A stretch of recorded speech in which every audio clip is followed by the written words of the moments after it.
Om Namo Bhagavate Vasudevaya.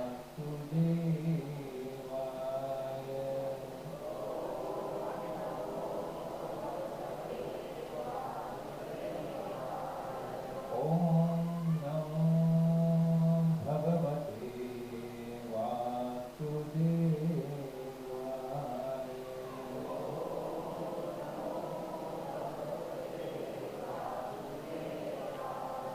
Om Namo Bhagavate Vasudevaya.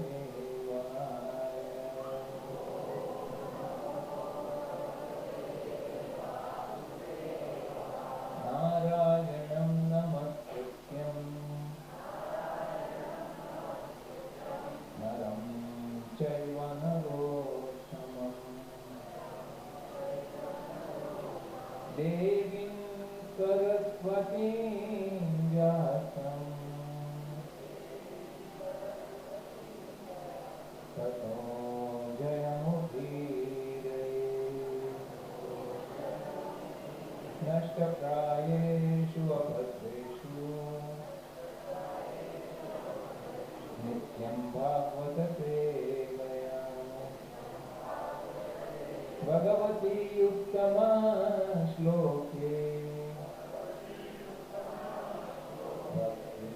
Bhakti Naistiki Krishnaya Vasudevaya Devaki Nandanaya Cha Nanda Gopakumaraya Govindaya Namo Namaha Namaha Pankajanabhaya Namaha Pankajamaline Namaha Pankajanetraya Namaste Pankajangriye. Hare Krishna. So today we will continue with our onward reading of Bhagavad Gita. We are on the second chapter.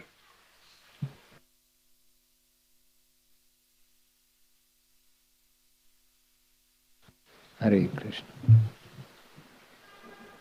We are on the second chapter, verse number 14. Matra sparshamstu kaunteya shitoshna sukha dukkhada agama payino nityas tam titikshasva bharata. Actually, today we will also be covering verse number 15 because both of them have the same theme. They continue with the same theme. So first we will go to translation and purport by His Divine Grace A.C. Bhaktivedanta Swami Srila Prabhupada. Translation. O son of Kunti, the non-permanent appearance of happiness and distress and their disappearance in due course are like the appearance and disappearance of winter and summer seasons. They arise from sense perception, O scion of Bharata, and one must learn to tolerate them without being disturbed. Go to the purport. In the proper discharge of duty, one has to learn to tolerate non-permanent appearances and disappearances of happiness and distress. According to Vedic injunction, one has to take his bath early in the morning, even during the month of Magha, that is January, February. It is very cold at that time, but in spite of that, a man who abides by the religious principles does not hesitate to take his bath. Similarly, a woman does not hesitate to cook in the kitchen in the months of May and June, the hottest part of the summer season. One has to execute his duty in spite of climatic inconveniences. Similarly, to fight is the religious principle of the Kshatriyas, and although one has to fight with some friend or relative, one should not deviate from his prescribed duty. One has to follow the prescribed rules and regulations of religious principles in order to rise up to the platform of knowledge, because by knowledge and devotion only one can liberate himself from the clutches of Maya, that is illusion. The two different names of address given to Arjun are also significant.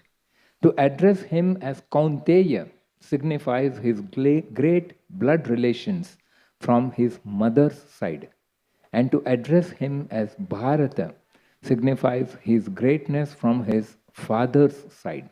From both sides, he is supposed to have a great heritage. A great heritage brings responsibility in the matter of proper discharge of duties. Therefore, he cannot avoid fighting. Om Ajnanatimirandhasya Jnananjanashalakaya Chakshurunmilitam Yena Tasmai Shri Gurave Namaha.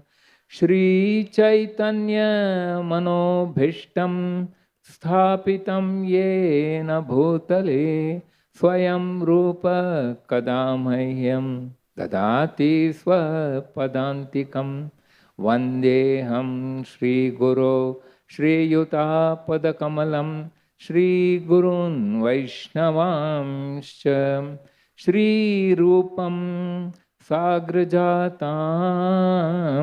Sahagana Raghunathanvitan Tam Sajivam Sadvaitam Savadutam Parijana Sahitam Krishna Chaitanya Devam Shri Radha Krishna Padan Sahagana Lalitam Shri Vishakhanvitamscha.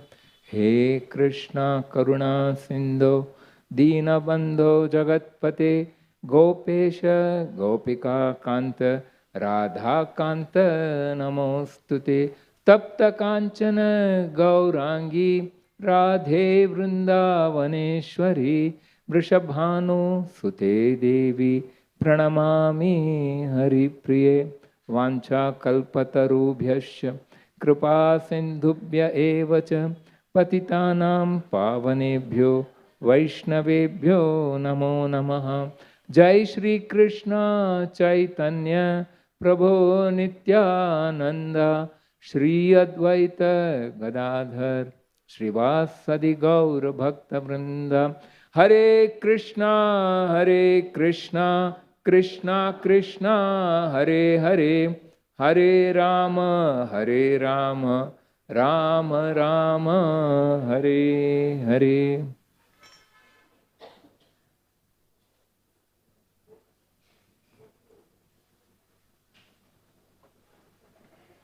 Hare Krishna. A hearty welcome to everybody to today's Srimad Bhagavad Gita class at ISKCON Chowpatty.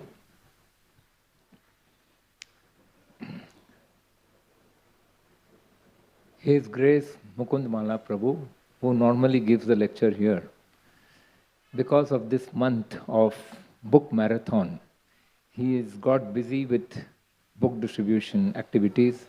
So he has deputed me to speak on his behalf. So I seek the blessings of all the devotees that I should be able to speak something and render proper service to fulfill the obligation. So now, this topic, last week, those who attended, you might have remembered that Shri Mukund Mala Prabhu mentioned two important points. One is, I'll just recount those points. He spoke about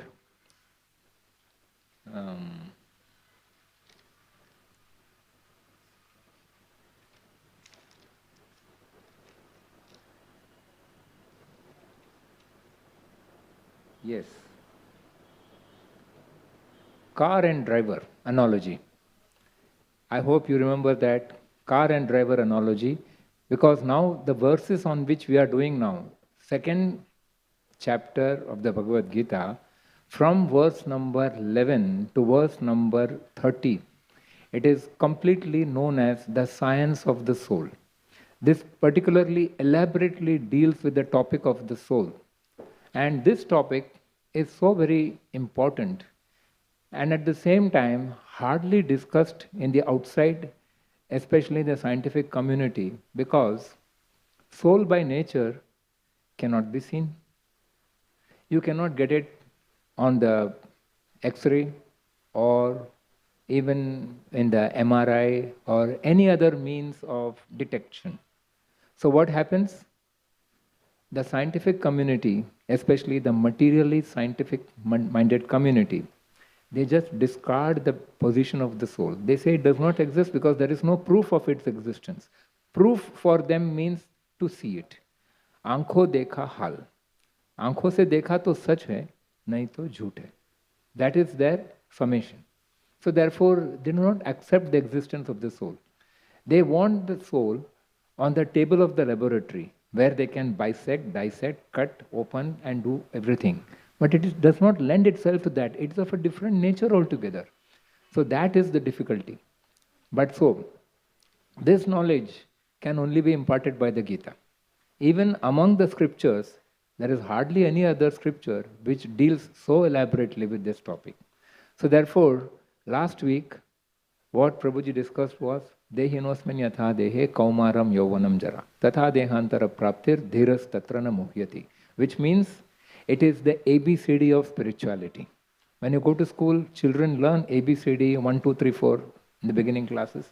Exactly the same thing. To understand the topic of spirituality, this is the first thing that we have to understand. What is it? I am not this body, I am the spirit soul. There is a distinction between the body and the soul.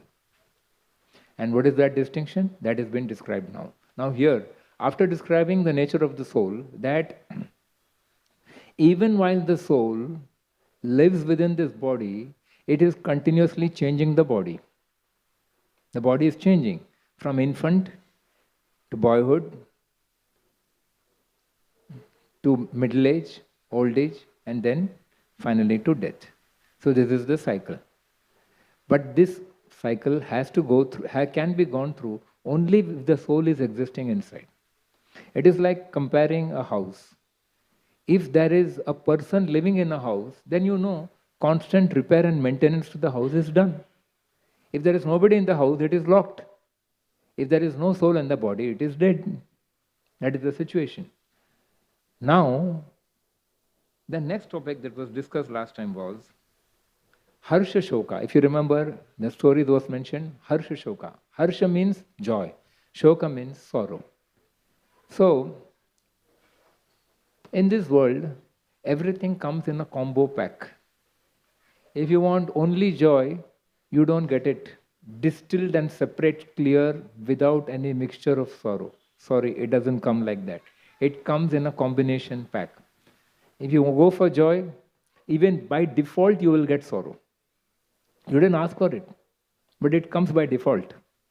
Similarly, if you are having sorrow, by default some joy will come.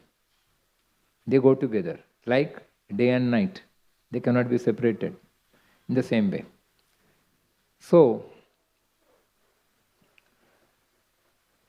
Harsha Shoka was mentioned, and now Krishna is continuing the same thing on forward from the last verse to this verse. And what is that? The focal point of today's verse is to learn to tolerate. Tolerate means sahanshilta. Because you want joy, but you are not going to get joy only. It will come along with sorrow. So when some sorrow comes, you should know to tolerate that. When you are expecting some success, some reversals may also seep in. You must learn to live with it. You cannot throw tantrums and say, I don't accept this. You don't have a choice. That is the way the world has been made. So in short, what Krishna is telling us is, do not be elated in joy or depressed in sorrow. Rise above joy and sorrow and learn to live on the platform of the soul. See, the whole thing is the focus is shifting from body to soul. The earlier verses which we saw, there also this mention has been made primarily because our tendency is to focus on the body. Why? Because we can see the body, we can touch the body, we can feel the body, but the soul is not visible. So, therefore, sometimes people doubt very much. People very much doubt the existence of the soul. That is because there is no way of verification. But the fact is, soul is like the battery. Without the battery, the radio will not run or an appliance will not run. You need that. Only if that is there, all the other parts are going to function. Similarly, there are so many organs in the body. If they have to function, the soul has to be there. If the soul leaves the body, the doctor leaves the body. He does not operate, he does not treat, he does not do anything because the body by itself is of no value without the soul. So that is the significance of the soul. Now, so Krishna is gradually shifting the attention from the body to the soul. What is the context in which he is talking? Arjuna had refused to fight. There was a time when Arjuna said, I am going to kill all these and I am going to save our honor. But now he was on the battlefield. But just by looking at Bhishma, Drona, his grandfather, his teacher, and so many others, suddenly he loses heart. And even his cousins, Duryodhana and others, say, they are my cousins. After all, by killing them, why do I want a kingdom like this? So he has lost his heart. He says, I am not going to fight Krishna. So Krishna at that time, he doesn't talk anything else to him, but he simply harps on this point. He starts with this point. Shift your attention from the body to the soul. So then, now he's telling him, the joy-sorrow divide is more on the platform of the body. Therefore, if you shift your attention from the body to the soul, you will be able to rise above this duality. This world is one of duality. Everything comes in pairs. Husband and wife is a pair. Day and night is a pair. Heat and cold is a pair. Joy and sorrow is a pair. Everything here comes in two extremes and we are caught between the two. Like football kicked from one goal to the other and kicked back from that goal to this. This is the game of life. This is what is happening to us. Krishna says, come out of the field. Only if you are in the field, you will be kicked from goal to goal. Come out of the field.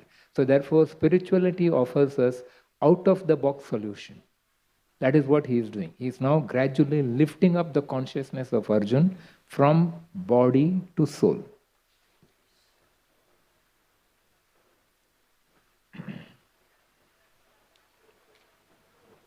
Yeah.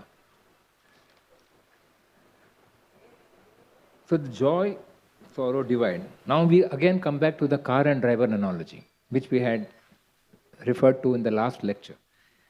And there is one shloka in the 18th chapter of the Bhagavad Gita, verse number 61, which says, Ishvara sarva bhutanam riddheshe arjuna tishtati brahmayan sarva bhutani yantra rudhani mayaya. The meaning of this is, Ishvara means controller. Ishvara means God. So God, who is the supreme controller, Sarva Bhutanam, of all the living entities, Riddeshe Arjuna Tishtati, means he lives in the region of the heart. The words are very important to note. He doesn't say he lives in the heart. He says he lives in the region of the heart. And then he says, Brahmayan Sarva Bhutani. So all the living entities are continuously transmigrating from one body to another. Yantra arudhani mayaya. Yantra means machine. Arud means ride. Rude ride. You see, the words are also so similar. Yantra means riding on a machine that is made of Maya. Maya means what? matter. Shri Shri Radha Gopinath Bhagavan ki.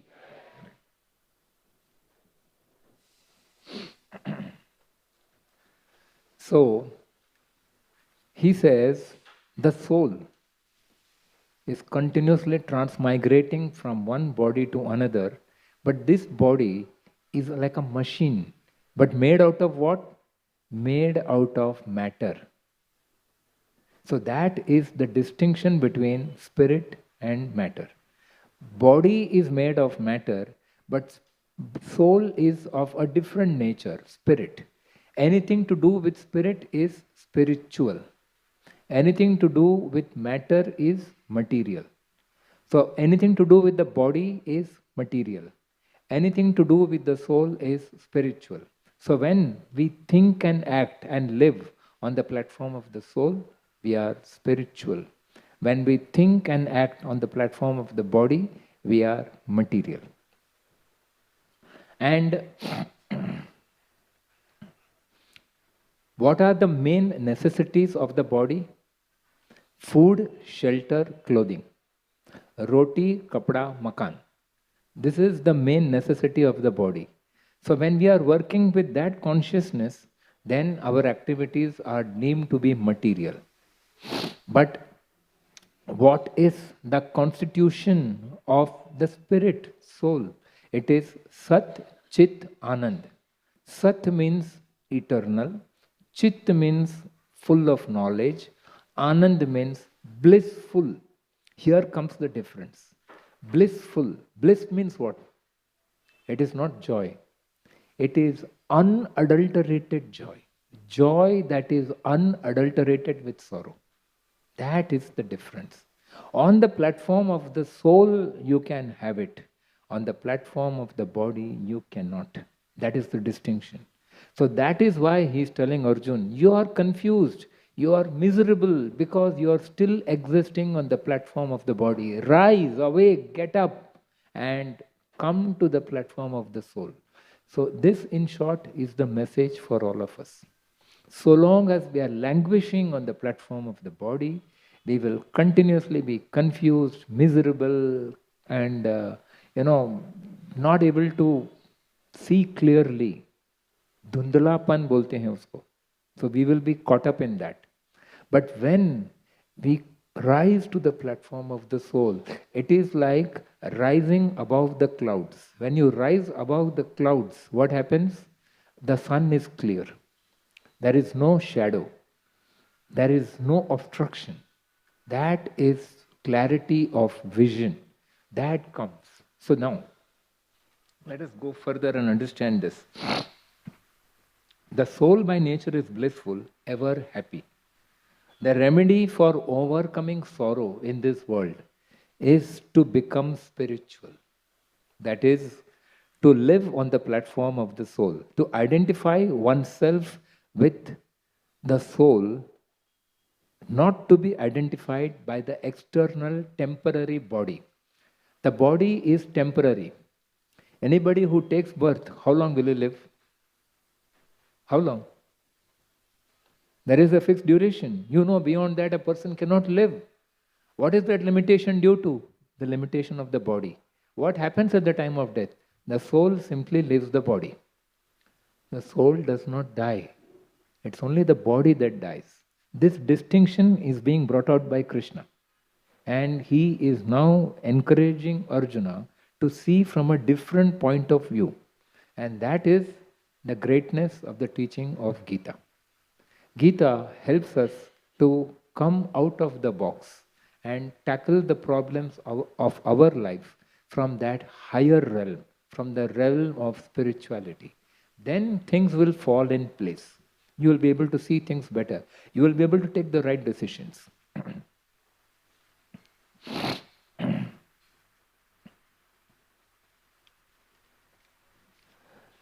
So, yeah.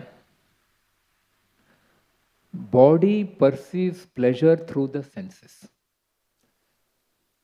If you get something nice to eat, you are happy. If you see something beautiful, you feel satisfied. Like the sunrise. Like a snow-clad mountain. like the green valleys, like flower bedecked gardens. People like all this, like the open sea. These are beautiful sights. And today, what is happening? Attracted by the senses, people are running after sense objects. Therefore, travel and tourism is a big industry. Why? People want to go to the North Pole and see the midnight sun. Something different from what they can see here. People want to go, those who are living in the tropics, they want to go to the temperate zone and see how climate is there, how there is snowfall. In Mumbai, you don't get snowfall. But when you go to the higher regions, beyond the tropics, you get snowfall. So people want to see all these things. They want to see something different, something new. So, taste, something nice to eat, people are running after it. Something nice to see, they would like to see that. And then something nice to hear. People like to enjoy music. And people also like to enjoy sweet words. Words can be harsh or words can be sweet. When words are sweet, people relish it. When words are harsh, people despise it, isn't it? And then, what is the other sense? Smell. Fragrance is also a big industry. Perfumes. Perfumes can be very expensive. They give big profit margin. And people are ready to spend a fortune on perfumes. We have seen this ourselves. When we go to distribute Bhagavad Gitas, sometimes devotees also carry some agarbattis. People make a line for the agarbattis, Bhagavad Gita ko baju mein rakh dete hain. Because that has got a good fragrance. They will say, isme kitna kandi hai, kitna time jalega. Such questions they will come and ask. Actually, our purpose is to give them the Gita, but they are getting focused on something else. Similar, the sense of touch. It's a very important sensation. People like to wear dress which is soft and comfortable on the skin. They like to walk on a carpet which is comfortable to walk. And in this material world, the highest sense pleasure is the pleasure of sex. And people are attracted by that like anything. So this is one stark difference between material and spiritual. What is highest on the material front, the pleasure of sex, is lowest in the spiritual realm. That is hardly considered. Generally, there is a misunderstanding among people. People talk about gali mein Shyam, ghar mein Ram. There is some such statement, right? That means they say Krishna used to flirt with the ladies, gopis, rasa dance. So they think on that level. What is rasa dance? Rasa dance means a man dancing with a woman. But Krishna's rasa dance is not like that. Krishna is purely spiritual, and the gopis are the highest of the devotees. What is that rasa dance? That is the union of Atma with Paramatma. That is rasa dance. It is not on the bodily platform. So one has to understand these things. That is what the Gita is teaching us.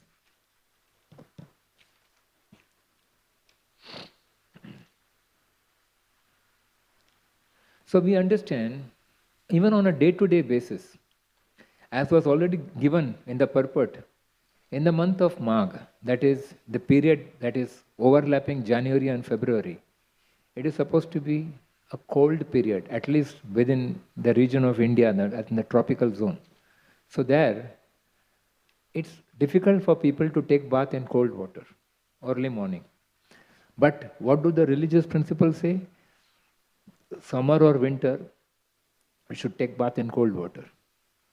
Similarly, a woman is cooking in the kitchen. In the kitchen, you can't have AC. The stove is there, and then flame is burning. So there, you have to tolerate the heat. Just because it is summer, she will not stop cooking. And then how do we eat? So, prescribed duties have to be done irrespective of climatic conveniences or inconveniences. That is the way life goes on. That is what Krishna is telling Arjuna. Arjuna, just because you don't like or you don't are comfortable doing that, you cannot forego your duties. You have to fight. For what? For dharma. To upkeep the principles. For those principles, you have to fight. You are not fighting for kingdom, remember that. You are not fighting for wealth or glory. You are fighting. In the process of your fighting, even if you are losing your life, it is worth it.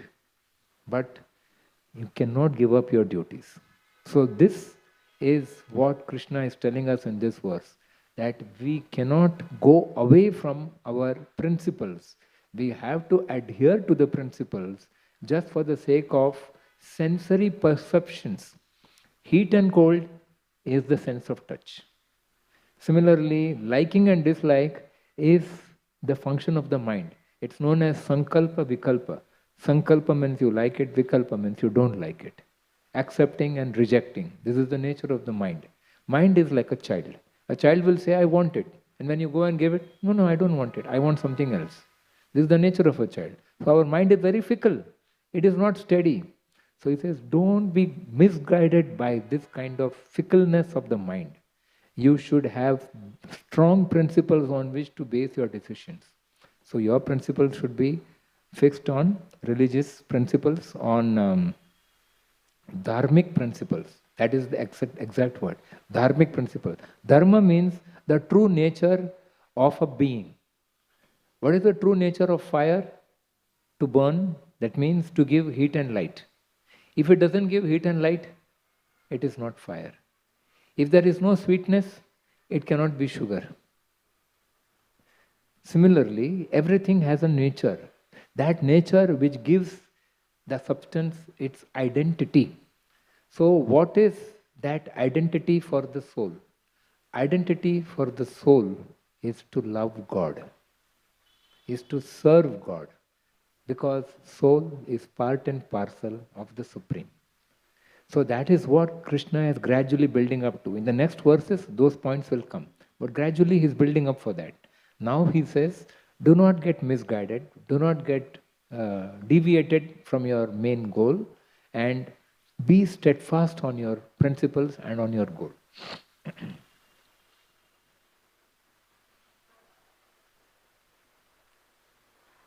So, therefore, every religion in the world will advise tapasya. Tapasya means performing austerities, voluntarily accepting difficulties. That is the meaning of tapasya. So one simple tapasya that every religion prescribes is fasting. Am I right? Fasting. Just because food is available or the taste is good, you cannot go on eating. There has got to be some discipline, there has got to be some control. So one tapasya is fasting. Another tapasya is abstinence from certain things. Don't do this at this time. All these rules and regulations are made out. Why are they made out? Because without austerities, you will be misled, you will be misguided, you will not be able to control the senses. And what are these senses? It is explained that these senses are compared to wild horses. Imagine a chariot with 5 horses. Our body has 5 senses. A chariot with 5 horses. If these horses are not tamed, they are allowed to run wildly as they wish, what will happen to the chariot? Will it not be damaged? Simple. In the same way, if the senses are not controlled, what will happen to us? We will suffer reverses in life with uncontrolled senses.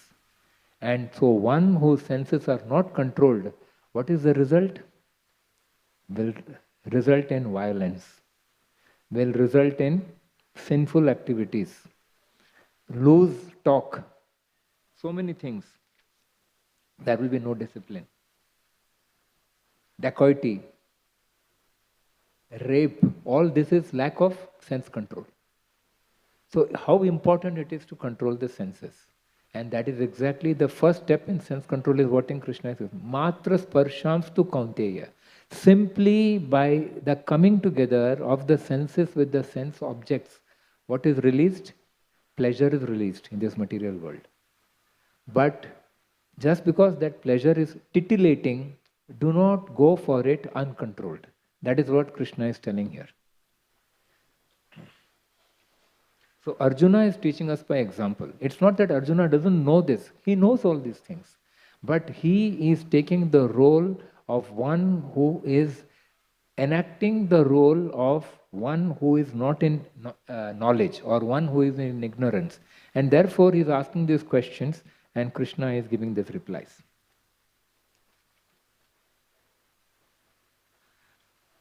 So now Arjuna has got Krishna's mercy.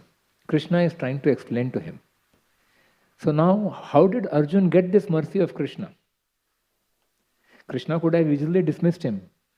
What a fool you are. You told you want to fight, you brought me, I am your Sarathi, I am on the battlefield, now suddenly you are telling you don't want to fight, get lost. He didn't say like that. He is giving him patient explanations and is teaching him. So he is merciful to Arjuna. So we should not think that Krishna is available only to Arjuna, not to me. Because at that time he was on the battlefield with Arjuna as a Sarathi, that is chariot driver.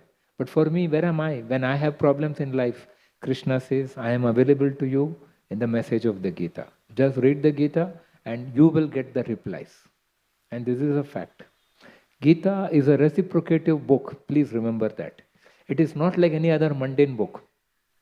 If you are sincere in your quest, if you have a genuine question in your heart and you are sincerely looking for the answer, you open the Gita and you will find the answer. This is the experience of so many. You will come to the right page by Krishna's guidance and you will find your answer there. But you must be sincere, willing to follow the directions given in the Gita. It is not for time pass you are going to read the Gita. And you cannot read it for time pass because the subject matter itself is complicated. To understand the Gita, you need somebody to explain to you. That is Guru. This is how Krishna has made it. It is Krishna's arrangement. That is why in ISKCON we have a Guru Shishya Parampara. And through this medium, one can appreciate the Gita in its proper context, in the proper way. So now, I would also like to just take up the next verse. Okay? The next verse, I'll briefly read it. Verse number 15. Yam hina vyatayantyete purusham purusharshabha samadukha sukam dhiram somrutattvaya kalpate. The translation is, O best among men, Arjun, the person who is not disturbed by happiness and distress and is steady in both is certainly eligible for liberation. Purport. Anyone who is steady in his determination for the advanced stage of spiritual realization and can equally tolerate the onslaughts of distress and happiness is certainly a person eligible for liberation. In the Varnashram institution, the fourth stage of life, namely the renounced order, sannyasa, is a painstaking situation, but one who is serious about making his life perfect surely adopts the sannyasa order of life in spite of all difficulties. The difficulties usually arise from having to sever family relationships, to give up the connection of wife and children, but if anyone is able to tolerate such difficulties, surely his path to spiritual realization is complete. Similarly, in Arjuna's discharge of duties as a Kshatriya, he is advised to persevere even if it is difficult to fight with his family members or similarly beloved persons. Lord Chaitanya took sannyas at the age of 24.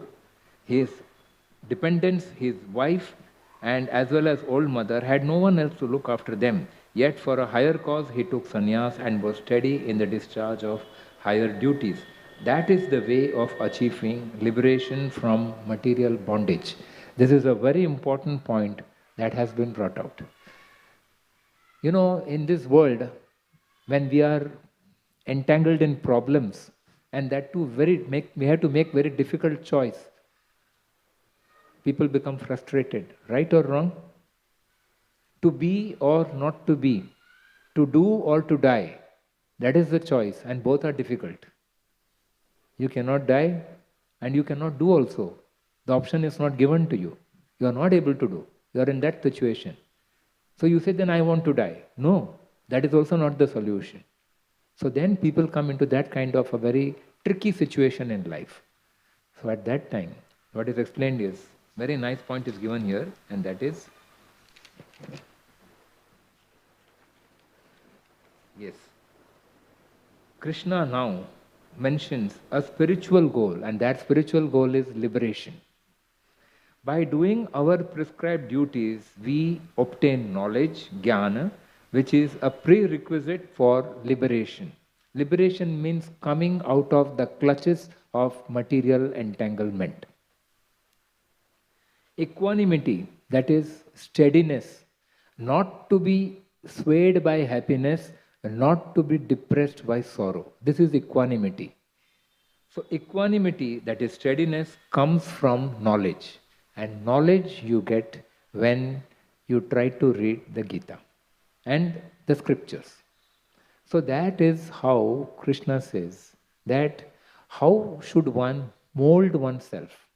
One should not get unnecessarily carried away by the extremes. Sometimes very good things may happen. So, you are on top of the world. Sometimes very derogatory things may happen. So you must not hit the bottom. You must not lose your balance. You must not lose your equanimity. At that time, you have to take shelter of Gita. You have to take shelter of Krishna, Krishna's words.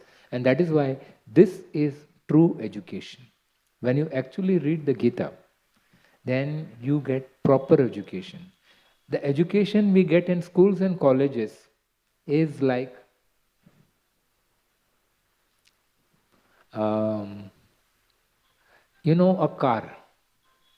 A car, how far can it go? As far as the land is there. But once the ocean comes, can the car go any further? No. Similarly, with reasoning and logic, you cannot solve all the problems of life. You get caught up, entangled. There is a simple question.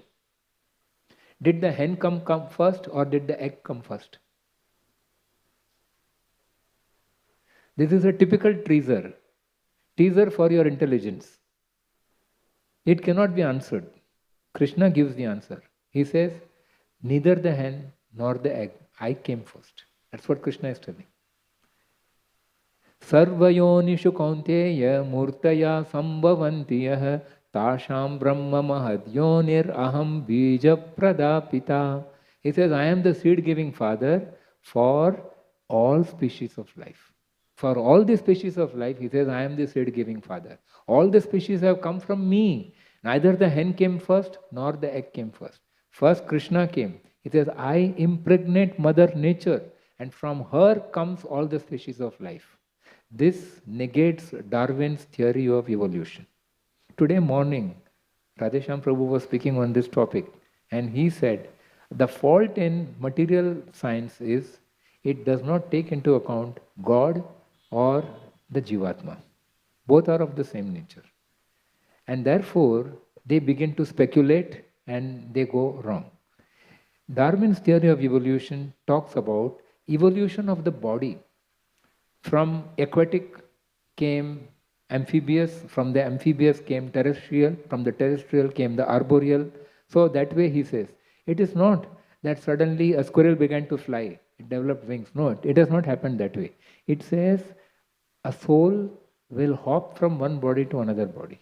So the soul is evolving, going from one kind of species to another kind of species. Ultimately comes to the human form. In the human form, it has a choice. Either go back to the spiritual kingdom or again come back into the cycle of birth and death and rot in the material world. So Krishna is guiding us very nicely and beautifully that we should become equanimous, not to be lost in joy or sorrow, but to be fixed on Krishna. To be fixed on Krishna means to live on the platform of the soul, because the soul is part and parcel of Krishna. Mamaivamsho jiva loke jiva bhuta sanatana manashasthani indriyani prakriti sthane karshati. Every living entity is a part and parcel of Krishna. So our connection to Krishna is intrinsic. You can't change it. You have to actually grow it. You have to cling on to that relationship. Then you get nourishment. The soul gets nourished. The body is nourished by food, But the name of Krishna, which is not different from Krishna, can nourish the soul. And when the soul is nourished, then light comes from within the heart. It is internally lighted up, and then the knowledge comes. And when the knowledge comes, then one can be acting on our prescribed duty as we should do without any hindrance of the attraction or the distractions of this world. And ultimately, what happens to us is we get clarity of vision, we are able to take the right decisions, and this lifts us to a higher stage, a higher level of consciousness. And the highest level of consciousness is Krishna consciousness. That means you are coming to that understanding that this entire creation is coming from Krishna. He is the root of this entire creation, and we are like a leaf. Every leaf of the tree is nourished when it is connected to the root. Yatha tarora moola nishchinena trupyanti tatskanda bhujopashakaha pranopahacara yatendriyanam tataiva sarvarhanam achyute ijya. So this is the simple answer, that keep up your connection to Krishna. And the simple way of keeping up your connection to Krishna is to chant the holy name on a regular basis, in a systematic, structured way, not haphazard, following certain rules and regulations. Then what happens? The inner gut feelings open up, your inner channel is opened up, and then you are able to feel that connection to Krishna, and then all the doubts will vanish. Just like when you light a lamp, the darkness goes of its own accord. You don't have to do a separate effort to remove the darkness. Lighting the lamp itself is removal of darkness. Similarly, just taking shelter of Krishna itself is coming out of the miseries and sorrows of this world. Hare Krishna. I'll stop here.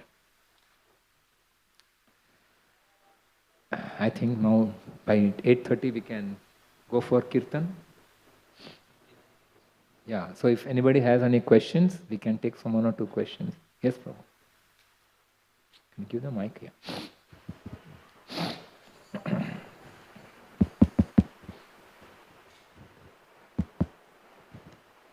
Hare Krishna. Thank you, Hare Prabhuji. Krishna. Excellent description of body, soul, and and also the super Atma, super soul. That is where Prabhuji has left, and you have taken it further. Now, the layman question is that where is the soul and the soulmate in a common life? How does because normally when people say you find a soulmate, or search for the soul. What is this relation? When Krishna was giving a discourse to Arjuna, because it was the battlefield.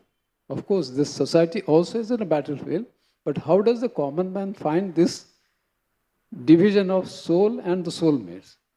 So could you explain to me what exactly is your implication by soulmate? Yeah, that's where now in the common jingo they say you find a soulmate when you're confused, or your wife is a soulmate, your friend is a soulmate. Is that? That is family relationship. That's what Krishna says.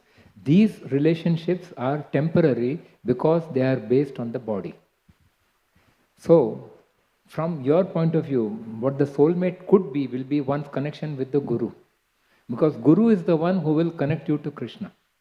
And when you are connected to Krishna, then the whole horizon opens up for you. You are out of the illusion. You just see how illusion works. When you see the sky touching the sea, when you see from far, you feel if you go a distance of 10 kilometers, probably you will be able to touch the sky because the sky is touching the sea over there. But if you go those 10 kilometers, what happens? You see again, the sky is as far away as it was earlier. So this is how this world is one of illusion. Here everything has been so designed as to put you under illusion. So then how to come out of this illusion? So for that, one needs to have a clarity of vision. And that, with these senses, we cannot achieve it. We need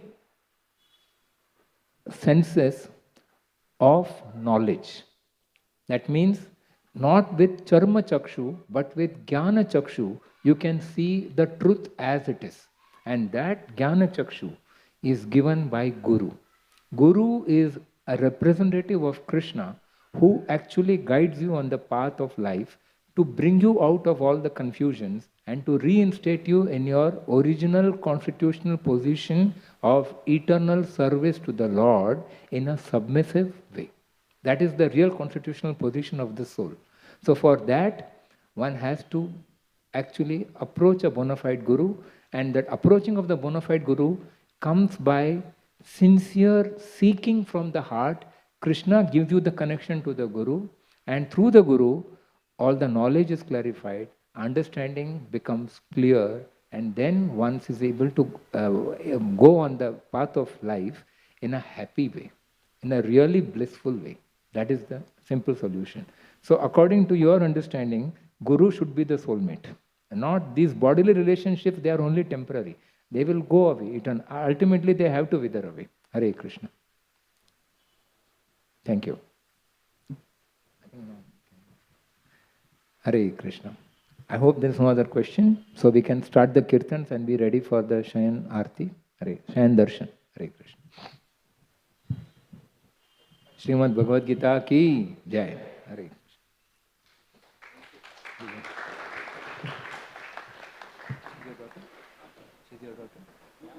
Please offer this to her.